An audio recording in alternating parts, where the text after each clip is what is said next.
Kernel தியாகராஜனும் நம்முடைய இணையறார். Please take this question sir. தாக்குதல், இந்தியாவுடைய பதிலடி தாக்குதல் நெருங்கி கொண்டிருக்கிறது. It's very close from now அப்படிங்கிறதுக்கான சமிஞை அது.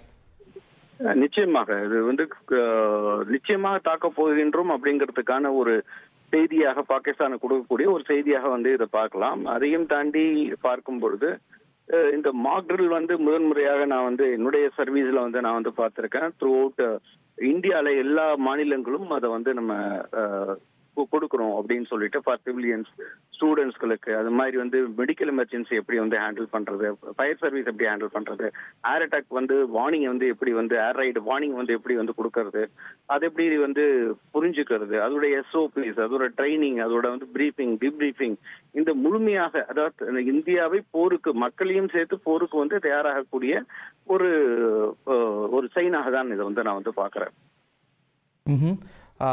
பாகிஸ்தான் மீதான தாக்குதலுக்கான நேரம் நெருங்கிட்டு இருக்கு அப்படிங்கறத நம்ம உணரணுமா இதன் மூலம்? நிச்சயமாக உணர்கின்றது, உணர முடியும். 7க்கு அப்புறம் எப்பனாலும் போர் வரலாம் அப்படின்னு நான் முதல்லயே பலமுறை சொல்லியிருக்கேன். 7ஆம் தேதிக்கு அப்புறம் நிச்சயமாக போர் வரும். லிமிட்டட் ஒரு போராக உண்டாகி அது ஃபர்தர் எப்படி எஸ்கலேஷன் லேடர் அப்படின்னு சொல்லுவோம், எப்படி பாகிஸ்தான் அதை ஃபர்தர் கொண்டு போறாங்களோ அதுக்கேற்ற மாதிரி பதிலடி கொடுத்துட்டு போவோம். அந்த எஸ்கலேஷன் எந்த அளவுக்கு போகும் அப்படிங்கிறது பாகிஸ்தானுடைய எதிர் தாக்குதலை பொறுத்து இருக்கும் அப்படிங்கிறது தான் இதனுடைய மிக தெளிவான கருத்தாக இருக்கின்றது. நிச்சயமாக நம்மளுடைய பாரத பிரதமர் ரொம்ப கிளியரா மெசேஜ் எல்லாருக்கும் கொடுத்துட்டு இருக்காரு அப்படிங்கிறது தெரியுது. This message not only goes to Pakistan, this message goes to across the Globe including China.